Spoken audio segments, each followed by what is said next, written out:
High, আজকে আমাদের বাড়িতে নারায়ণ পুজো, তাই সকাল সকাল স্নান করে রেডি হয়ে নিচ্ছি। তো আমি আজকে পরছি কটনের এই ড্রেসটা। তো রেডি হয়ে নিলাম।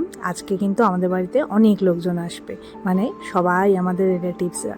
তো চলো সবার আগে দেখে নিই যে কি কি আয়োজন চলছে। ফল ধুয়ে কেটে রেডি রাখা হচ্ছে, বেলপাতা ধুয়ে রাখা হয়ে গেছে। আর মেনলি পূজার জোগাড় যন্ত্রে ছিল আমার দিদি আর আমার বড় পিসি। তো দিদি এখানে সবার প্রথমে লুচি তৈরি করে নিচ্ছে। বাড়ির থেকে দূরে থাকার কারণে এই পুজোর দিনগুলো আমি ভীষণ মিস করি। তাই এবার আমি বাড়িতে আসার পর ঠিক হলো যে নারায়ণ পুজো হবে, তাই আমি ভীষণ খুশি হয়ে গেছিলাম। এই পুজোর দিনটা আমার এত ভালো লাগে। আগে আমার ঠাকুমার বাড়িতে প্রায় প্রত্যেক মাসেই কিন্তু এই নারায়ণ পুজো হতো। তো এখানে দিদি পান সাজার কাজে লেগে গেছে। আমি পুজোর জোগাড় যন্ত্র খুব একটা বেশি ভালো পারি না, তাই আজও প্রায় 8 বছর পর এমন একটা দিনে উপস্থিত থেকেও দর্শকের ভূমিকাতেই কিন্তু আমি বেশ স্বচ্ছন্দ। আর এখানে ফুলকো ফুলকো লুচি ভাজা হচ্ছে ঠাকুরকে নিবেদন করার জন্য। এবার চলো লক্ষ্মীনারায়ণ ঠাকুরের দর্শন করে নিই। আর এই যে ঠাকুর যে ড্রেসটা পরে আছে, এটা কিন্তু আমার বড় পিসি নিজে হাতে বানিয়ে এই দিনটার জন্য বানিয়ে এনেছিল। কি সুন্দর লাগছে দেখো, সত্যিই মনে হচ্ছে আজকে একদম পুজো পুজো ব্যাপার। আর পূজার যোগাযন্ত্র যেটুকু যেটুকু তৈরি হয়েছে সেটুকু কিন্তু ঠাকুরের সামনে রেখে দেওয়া হয়েছে। আর কি সুন্দর করে সমস্ত কিছু সাজিয়ে রাখা হয়েছে, দেখলেই খুব ভালো লাগছে।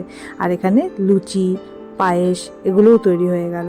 আমি শুধু ভাবি পুজোর যোগাযন্ত্র যারা করতে পারে এত কিছু কি করে মনে রাখে, এত ভাগে ভাগে নৈবেদ্য দিতে হয়। আর এটা কি তৈরি হচ্ছে বলো তো? এটা কিন্তু সিন্নি তৈরি হচ্ছে আটার ওপর দুধ দিয়ে। এটাও কিন্তু বেশ মেপে মেপে দিতে হয়। আর ঘিয়ের পঞ্চপ্রদীপও তৈরি হয়ে গেল। এবার ফল কাটার পালা। আজ সকাল থেকে কিন্তু সবাই উপোস করে আছে, কারণ সবাই আজ অঞ্জলি দেবে। আর এখানেও পিসি বসে বসে নৈবেদ্য সাজাচ্ছে, আর আমি বসে বসে দেখছিলাম কি সুন্দর পারদর্শিতার সাথে এই কাজগুলো করে চলেছে। দেখো কি সুন্দর লাগছে প্লেটটা দেখতে। আর এই আমার মা সেই দিন ভীষণ ব্যস্ত, কারণ এদিন আমাদের বাড়িতে শুধু পুজোই না, তার সাথে দুপুরের খাওয়া দাওয়াও কিন্তু সবাই মিলে আমরা একসাথে করব। কাকারা পিসিরা সবাই এসেছিল।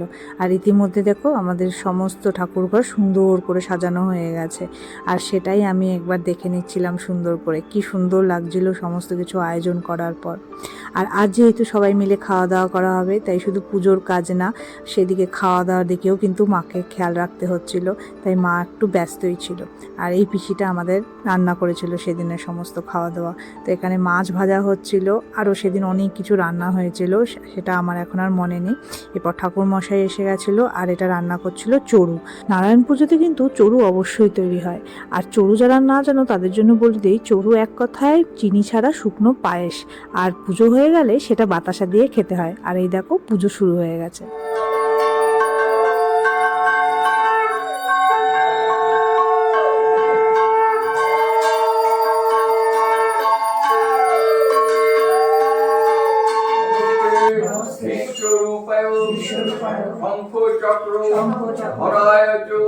পুজো ভালোভাবে সুসম্পন্ন হলো। এরপর চরণামৃত নেওয়ার পালা। আর দেখো পুজোর আগেও ঠাকুর ঘরটা দেখিয়েছিলাম, আর এরপর পুজোর পরে ঠাকুর ঘর। কি সুন্দর লাগছে, পুজো হয়ে যাওয়ার আগে একরকম লাগছিল, এখন পুজো হয়ে যাওয়ার পরও আর একরকম সুন্দর লাগছে। পুজো হয়ে যাওয়ার পর এবার প্রসাদ খাবার পালা, তাই প্রসাদ ডিস্ট্রিবিউশন চলছিল। আর তারপর শুরু হলো সিঁদুর খেলা। ঠিক বিজয়া দশমীর সময় যেমন সবাই সিঁদুর খেলে, এখানেও কিন্তু পুজো হয়ে যাওয়ার পর তেল সিঁদুর সবাইকে দেওয়া হচ্ছিল। সব শেষে খাওয়া দাওয়ার পালা। এখানে সবাই খেতে বসেছে, এক এক করে না, বিভিন্ন ব্যাচে সবাই খেতে বসেছে। আর এটা সম্ভবত শেষ ব্যাচ ছিল। আর খাওয়া দাওয়ার পর পেট এত ভরে গেছিলো, আমি তাই ছাদে একটু হাঁটাহাঁটি করতে চলে যাই। পুজো আমাদের হয়ে গেছে, আবার দেখা হবে আরেকটা